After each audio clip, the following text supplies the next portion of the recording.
किम Dokja ने राहत की सांस ली और चैनल के स्क्रीन से यू जून युग को देखते हुए बोला, अब मामला लगभग सुलझ गया है। किम डोक्चा को ब्यूरो के आने की टेंशन थी, लेकिन शुक्र है यू जून युग तेज था। जंग हेयिंग के जरिए यूरियल को मैसेज भेजना सही फैसला था।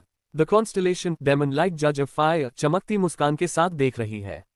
यूरियल ही थी जिसने यू जून युग को वहां पहुंचाया। Breaking the sky sword saint वाले मामले में यू जून युग किम डोक्चा से नाराज था, इसलिए यूरियल की बात का ज्यादा असर होता। जंग हेयिंग ने बोला, किम डोक्चा ने सिर खुजलाया और जल्दी से बोला, खैर यू जून युग किसी तरह संभाल लेगा। हमें अपनी तरफ तैयार रहना है। अरे इतनी जल्दी? जंग हेयिंग और किम डोक्चा ने एक साथ ऑफिस की खिड़की से बाहर देखा। इंडस्ट्रियल कॉम्प्लेक्स की दीवारों के बाहर रेत के बादल इकट्ठे हो रहे थे। सिटीजन्स में हड़कंप मच गया। मार्क और बाकी लॉमेकर्स उन्हें शांत करा रहे थे। हवा में एक फैमिलियर डोकायबी की आवाज गूंजी। डोकगक ने बोला, ओह कुछ जल्दबाज कॉन्स्टलेशंस हैं। डेमन किंग सिलेक्शन में अभी तो 48 घंटे बाकी हैं। इंडस्ट्रियल कॉम्प्लेक्स के ऊपर बहुत ऊंचाई पर डोकगक किम डोक्चा को घूरकर हंस रहा था। डोकगक ने बोला, मैं तो सोच रहा था कि शुरुआत थोड़ी बोरिंग होनी चाहिए। वह मुस्कुरा तो रहा था, लेकिन उसकी आंखों में किम डोक्चा के लिए पुराना रेजेंटमेंट साफ दिख रहा था। चाहे कितना भी नफरत करता हो, डेमन किंग सिलेक्शन स्टोरी के अंदर अपना खुद का गेम शुरू नहीं कर सकता था। डोकगक ने बोला, इस बार जल्दी शुरू करना भी बुरा नहीं। क्या न्यू सब सिनेरियो प्राप्त हो गया है? सब सिनेरियो स्कर्मश शुरू हो गया है। किम डोक्चा ने उभरती विंडो देखी और समझ गया कि मामला क्या है। सब सिनेरियो बीयू और बिह्योन के न होने का फायदा उठाकर यह हरामी। Sub scenario skirmish category sub difficulty clear conditions industrial complex के स्टोरी को लिमिटेड टाइम तक बचाओ या चुरा लो। Time limit 48 hours. Compensation attacking side demon king selection में qualification. Defending side 200,000 coins. Failure Kim Dokja ने भौहें चढ़ाईं। सब सिनेरियो तो ठीक है, लेकिन इस तरह सिनेरियो खोलना साफ साफ रूल के खिलाफ था। कुछ कॉन्स्टलेशंस डोकगक के अनफेयर प्रोसेस से नाराज हैं। कुछ कॉन्स्टलेशंस प्रोबेबिलिटी कन्फॉर्मिटी स्क्रीनिंग की मांग कर रहे हैं। शुक्र है सिर्फ किम डोक्चा को ही नहीं लगा था। डोकगक ने बोला, अरे मुझे पता था कुछ लोग ऐसा सोचेंगे। हाँ, थोड़ी अनफेयरनेस तो है। डिफेंडर्स और अटैकर्स की संख्या बराबर नहीं है। डोकगक किम डोक्चा को देखकर व्यंग्य से मुस्कुरा रहा था। वो मुस्कान कह रही थी, तुम तो इसे हैंडल कर लोगे ना। साफ साफ प्रोवोकेशन। डोकगक ने बोला, इसलिए मैंने डिफिकल्टी थोड़ी एडजस्ट कर दी है। इस सब सिनेरियो में अटैकर्स और डिफेंडर्स के इंडिविजुअल कॉन्स्टलेशंस के लेवल्स बराबर कर दिए गए हैं। डोकगक के बोलते ही किम डोक्चा के इनकार्नेशन बॉडी के चारों ओर हल्का और घूम गया। इस सिनेरियो में हिस्सा ले रहे सभी के स्टैट्स फिक्स्ड कर दिए गए हैं। किम डोक्चा ने मुट्ठी कसी और खोली। अटैकिंग कॉन्स्टलेशंस को भी यही पेनल्टी मिली होगी। पता नहीं उसके स्टैट्स बढ़े हैं या घटे हैं। कुछ कॉन्स्टलेशंस अभी भी कह रहे हैं कि यह सिनेरियो प्रोबेबिलिटी के खिलाफ है। डोकगक ने परेशान एक्सप्रेशन बनाया। डोकगक ने बोला, अरे ऐसा मत बोलो। सच में तुम सब कमजोर हो गए हो। भूल गए कि सिनेरियोज मुश्किल होने की वजह से ही मजेदार होते हैं। चैनल इनडायरेक्ट मैसेजेस से पूरी तरह भर गया। डोकगक ने बिना रुके सिनेरियो आगे बढ़ाया। तुम वर्तमान में किम डोक्चा इंडस्ट्रियल कॉम्प्लेक्स के ओनर हो। तुम स्कर्मश में डिफेंडर की भूमिका निभा रहे हो। तुम्हें अटैकिंग कॉन्स्टलेशन से स्टोरी को बचाना है। किम डोक्चा ने डोकगक को देखकर कड़वी मुस्कान दी। हाँ, यही प्लान था इसका। जंग हेयिंग ने घबराकर बोला, किम डोक्चा अब क्या? किम डोक्चा ने जवाब देने की बजाय खिड़की खोलकर सिटीजन्स की तरफ चिल्लाया। किम डोक्चा ने अपनी ट्रू वॉइस से बोला, सारे सिटीजन्स, ये पहली बार है जब मैं आप सबसे पर्सनली बात कर रहा हूं। किम डोक्चा ने फिर गहरी सांस लेकर चिल्लाया, शांत हो जाए और मेरी बात ध्यान से सुनिए। ड्यूक की आवाज पहली बार सुनकर सारे सिटीजन्स किम डोक्चा की तरफ देखने लगे। चारों तरफ से आवाजें आईं। ये किम डोक्चा है, वो ड्यूक हैं। लेकिन किम डोक्चा उनकी उम्मीदों पर खरा नहीं उतर सका। किम डोक्चा ने बोला, मैं आपकी रक्षा नहीं कर सकता। शायद डेमन रेल्म में कभी ऐसा ड्यूक नहीं हुआ था, और किम डोक्चा उम्मीद करता था कि आगे भी ना हो। किम डोक्चा ने बोला, इसलिए यहाँ कुत्तों की तरह मत मरो। अपना रास्ता खुद चुनो। मैं personally you June Duke industrial complex की सिफारिश करता हूँ। किम डोक्चा के इस अब्सर्ड ऐलान से सारे सिटीजन्स के मुंह खुले के खुले रह गए। मार्क भी हैरान होकर ऊपर देखने लगा, लेकिन कोई चारा नहीं था। यही एक तरीका था उन्हें बचाने का। इस सिनेरियो में बेकार की कुर्बानी नहीं होनी चाहिए। क्या आप अपने इंडस्ट्रियल कॉम्प्लेक्स के सिटीजन्स को फ्री करना चाहते हैं? किम डोक्चा ने बोला, फ्री करो। इंडस्ट्रियल कॉम्प्लेक्स के सारे सिटीजन्स आपके इन्फ्लुएंस से फ्री हो गए हैं। किम डोक्चा इंडस्ट्रियल कॉम्प्लेक्स के सिटीजन्स को एस्केप सिनेरियो मिल गया है।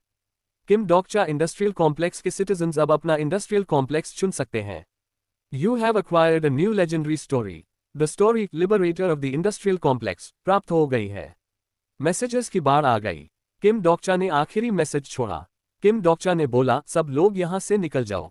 जब तक सब नहीं चले जाते मैं उन्हें रोकता रहूंगा। अगर बिह्योन यहां होता तो जरूर विरोध करता, लेकिन अभी वह दूर कहीं पड़ा था। सिटीजन्स आपके नोबल सैक्रिफाइस के लिए स्टैंडिंग ओवेशन दे रहे हैं। थैंक्स। लेकिन किम डोक्चा नोबल सैक्रिफाइस का प्लान नहीं बना रहा था। किम डोक्चा ने इंडस्ट्रियल कॉम्प्लेक्स की बैरियर के बाहर से आती एनर्जी पर फोकस किया। 4 बहुत बड़ी एनर्जी सोर्सेस थीं। कम से कम 4 कॉन्स्टलेशंस आ रहे थे। किम डोक्चा ने जंग हेइंग से बोला, जंग हेइंग, हाँ मायूंगो और ब्रेकिंग द स्काई मास्टर को लेकर भागो। पीछे मुड़कर मत देखना, उनके साथ लड़ने की कभी मत सोचना। जंग हेइंग ने बोला, क्या? मैं नहीं जाना चाहता। किम डोक्चा ने बोला, मुझे परवाह नहीं तुम जाना चाहते हो या नहीं। सीधे यू जूनग्यूक के पास जाओ। जल्दी। अभी 4 आ रहे थे, लेकिन उनके पीछे और भी आएंगे। एक ट्रांसेंडेंट डॉग, एक एम्बिग्यूअस जेंडर वाला इंसान और एक गर्भवती मिडिल एजेड आदमी, ये उनके सामने नहीं टिक सकते थे। किम डोक्चा नीचे दौड़ा और फैक्ट्री का स्टोरी को निकाल लिया। द फैक्ट्री बंद हो गई है। महत्वपूर्ण था इस स्टोरी को बचाना।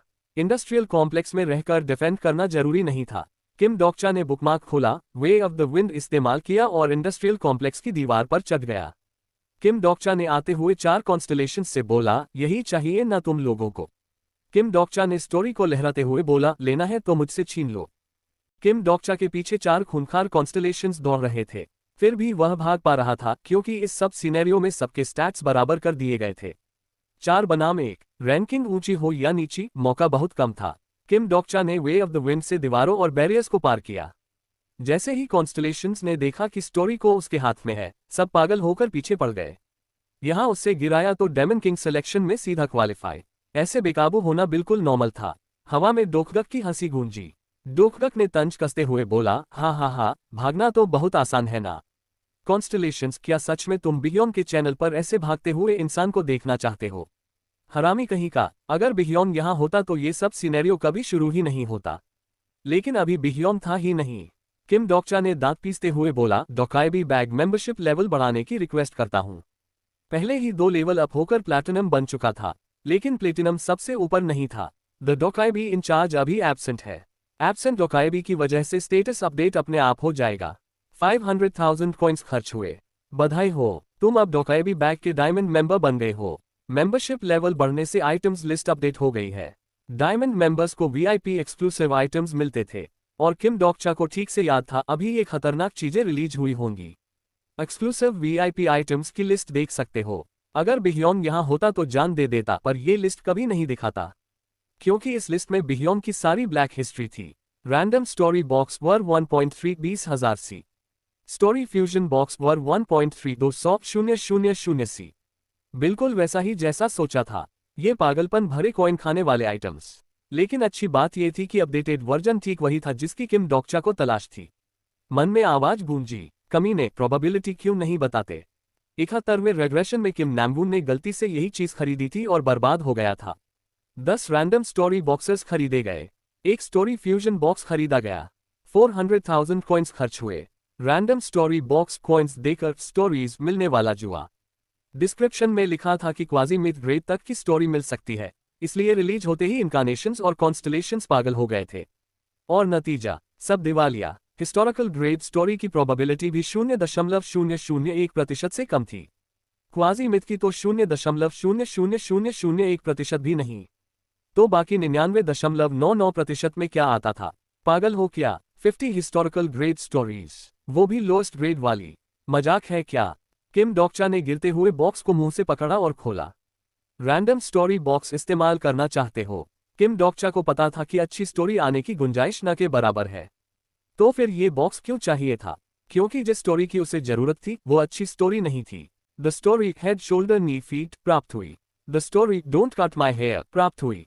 The story nose pendant hanging from the nose प्राप्त हुई। The story ear ring hanging from the ears प्राप्त हुई। बिल्कुल वैसा ही जैसा वेज ऑफ सर्वाइवल में पड़ा था।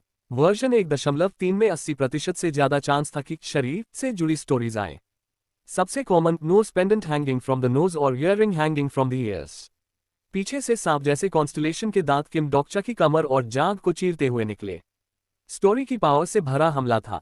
किम डोकचा ने दांत पीसे वे ऑफ द विंड को लिमिट तक चलाया और एक बर्बाद इमारत के पीछे छिप गया। थोड़ा और टाइम चाहिए था। वह यू उस घिनौनी ट्रू वॉइस को इग्नोर करते हुए किम डोकचा ने नई मिली स्टोरीज चेक की। Historical great story, nose pendant hanging from the nose. Description, नाक पर कुछ भी रखो वो एक्सेसरी जैसा दिखने लगेगा।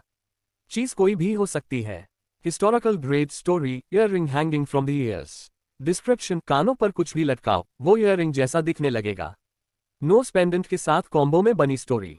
इनसे मौजूदा हालात में कोई मदद नहीं मिलने वाली थी, लेकिन अगला आइटम अलग था।